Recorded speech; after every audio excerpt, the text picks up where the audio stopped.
panangay-ayo kaniya po Diyos, lunod iti umay. Kanya tingnan na sa tilunod, dinigra. Okay, so let us read verses 1 to 5. Paki-project verses 1 to 5. Iti 1 Corinthians chapter 10.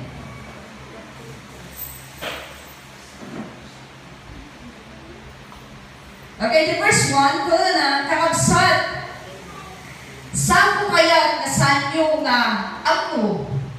Or hako kaya nagbalik kayo ka ignorante? No kasano na giti ang mata yung nagnada iti baban iti ulop, naglasat da amin iti baybay. Ano tingnan na sa wall? Adada iti baban iti ulop. Ulop, i-representar na iti Ama. It represents the presence of the Father. So take note, dahil tao ni Apo Diyos or dahil makuna nga Israel adada iti presensya ni Apo Diyos. Ever since rimwarda iti Egypto adda iti ulop nga sumursursurot kadakwada. And that is the pillar or the presence of God. Yung verse 2, kuna na nabagot sarata amin kani Moises kan iti ulop kan tibaybay. Verses 3 to 4, naanda iti espiritual nga makan, iminumda iti espiritual nga danom. So number 1, dagiti Israelites people adada iti presensya ti Ama. Sumarunong nabautisaran da amin.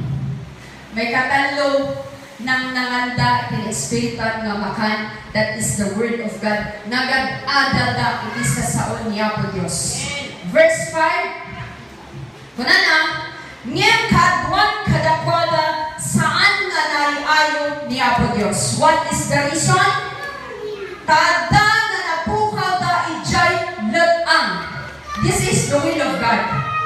Iti pagetan ni Apo Diyos, lasatan to iti disyerto, tibiyak tayo, katragpatan tayo, iti pagarian na. Saan tayo nga mabalin nga maragpat, iti pagarian ni Apo Diyos, nuhan tayo nga umununa nga lasatan, iti disyerto, iti biyak tayo. Tata, anya ti kapo nga apay nga napukaw da jelet ang, apay nga saan ka nga nabagbaligyan na iti rigat or testenda, gapo ka na iti lima nga banag, nga da nga nakalagdaangan ni Apo Diyos. Lima nga banag nga saan nga nakaay-aywad ni Apo Diyos. Anya dilienda. Number 1. Yung verse 6, panaggartom ka na iti dakes nga banban.